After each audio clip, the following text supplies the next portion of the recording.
The notion similar to interlanguage was foreseen in the significance of learners' errors quarter 1967 as a transitional competence to describe foreign language learners' linguistic ability which did not match of native speakers.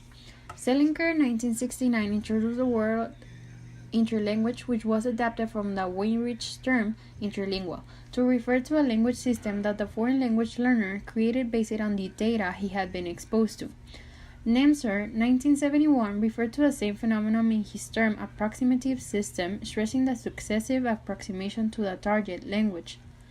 Corder, 1971, used the term idiosyncratic dialect along with the transitional competence, interim grammar, and the language learner language to suggest that the learner's language is unique to a particular individual, and that the rules of the learner's language are peculiar to the language of the individual alone.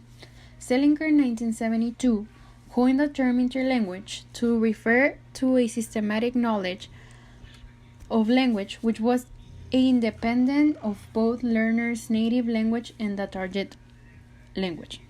Corder, 1967, argued that even when they are very different from grammars of native speakers of the same language, second language learners' grammars exhibit consistency and systematicity form of basis of Selinger's 1972 influential interlanguage hypothesis in asking what are the psycholinguistically relevant data of second language learning. Selinger was concerned his cognitive aspects of second language learning for theory construction. His answer was that the relevant data were behavioral events, which would lead to an understanding of their underlying psycholinguistic structures and processes. Tarrone, 1982, has attempted to explain systematic variability by suggesting that the second language learners have a series of overlapping mental grammars, which correspond to different contexts in which the second language is used. At one extreme, learners have a grammar for informal or vernacular second language use, for example, in spontaneous, casual conversations. At the other extreme, learners have a grammar for formal or careful use of second language, for example, in writing or classroom use of second language.